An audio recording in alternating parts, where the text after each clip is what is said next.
Have you ever wondered where the electricity that powers a whole nation really comes from?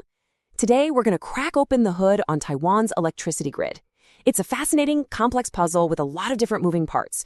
We're going to put those pieces together and really see the story behind the numbers. So let's jump in. This is a question every country has to figure out. And for Taiwan, the answer is this incredible mix of old and new. Huge power plants and tiny rooftop panels. On one hand, you've got this story of just amazingly rapid change. But on the other, there's still a solid reliance on traditional power. So let's break down what's in this unique energy mix. Okay, here's our game plan. First, we'll get that big bird's eye view of the whole power portfolio. Then, we're diving deep into the massive boom in renewable energy. It's a huge story. After that, we'll look at the conventional power plants, the real backbone of the grid. We'll also check out the very unique role of something called cogeneration. And finally, we'll bring it all together for the complete picture. All right, let's start with the 30,000-foot view. When we talk about the power that Taiwan's main utility, Taipower, buys, it comes from three main groups. But, as you're about to see, what they each bring to the table is, well, it's not even close to equal.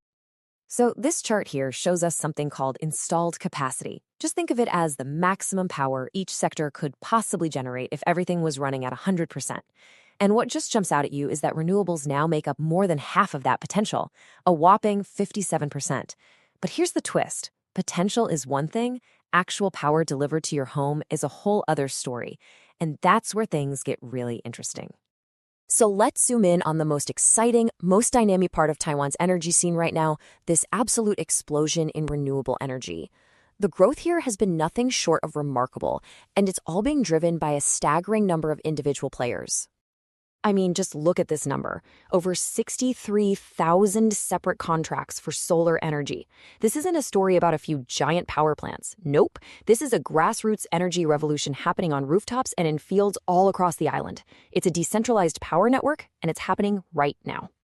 And this chart really explains why we're seeing so many of those contracts. When people say renewables in Taiwan, they are overwhelmingly talking about solar. It makes up 78% of all renewable capacity. Wind power is definitely a big piece of the puzzle, for sure, but the sun is the undisputed king of this renewable surge. And here is where you see the real-world impact. This is the rubber meeting the road. The amount of renewable power the grid actually bought has almost tripled in just 5 years. It's jumped from about 7.7 terawatt-hours to nearly 23. I mean, that is just an incredible pace of growth and shows a serious commitment to this stuff. Of course, that kind of explosive growth isn't cheap. The average price paid for each kilowatt-hour of renewable energy has been climbing steadily too. And this makes sense, right? It directly reflects the huge, massive investment needed to build all those new solar farms and wind turbines. Okay, so we've talked about the thousands of small-scale renewable producers. Now, let's totally shift gears and look at the handful of industrial giants. These are the independent power plants, or IPPs. You can think of them as the steady, reliable workhorses of Taiwan's entire grid. This slide right here really puts everything into perspective. It's kind of an aha moment. On one side, you have more than 63,000 renewable contracts, and on the other, just 9 IPP plants. 9. And yet those 9 plants have a capacity that's almost half of that entire sprawling renewable sector. It's the classic story of the many versus the mighty. And this brings us to a really key point about the grid as it stands today. Even with renewables growing so fast, the IPPs are still the single biggest source of purchased power. At 48 terawatt-hours, they deliver more than double the electricity of the entire renewable sector combined. They provide that constant, baseline power that you need 24/7. So what's fueling these industrial powerhouses?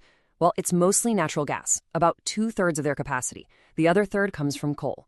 And that fuel mix is super important for understanding both how much their power costs and what their environmental footprint looks like.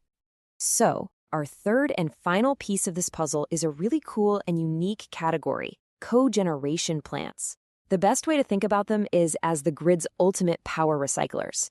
See, their main job isn't even to make electricity, they generate it as a super useful byproduct of some other industrial process, like making steam for a factory. And what's really interesting here is just how diverse their fuel sources are. Yeah, some use coal, but it's those 27 operators running on waste and biogas that really show you that recycling idea in action. They're literally turning stuff that could be pollution into valuable energy. How cool is that? But these cogeneration plants, they have a really unique rhythm to how they operate. It's all tied to something called the air pollution season, which runs from October to March. Now, this isn't directly about the weather, it's about planned efforts to reduce air pollution during those specific months. And this chart shows you exactly what happens. During that higher pollution season, a lot of these plants will schedule their big annual maintenance projects. They do it on purpose to minimize their impact on air quality. And the result is this predictable seasonal dip in how much power they sell back to the grid. Okay, so we've looked at each player one by one. The booming renewables, the powerhouse IPPs, and those clever cogeneration plants. Now, let's snap all the pieces together for a final, side-by-side look at the complete energy picture for 2024. This table really lays it all out. Look at this. Renewables have the most potential capacity by a long shot, but the IPPs deliver more than twice the actual power. And then you get to the price. Renewables are the most expensive per unit of energy, while cogeneration is the cheapest. It's so clear that each sector is playing a totally different but totally vital role in balancing the grid's needs for capacity, reliability, and cost. And that, right there, brings us to the big, final question. We've seen the incredible, explosive growth of renewables. So as that trend continues, and as they start to provide more and more of the actual power, how is this whole picture going to shift? What will Taiwan's power puzzle look like in another 5 years? That is the billion-dollar question that's going to shape the future of energy in Taiwan.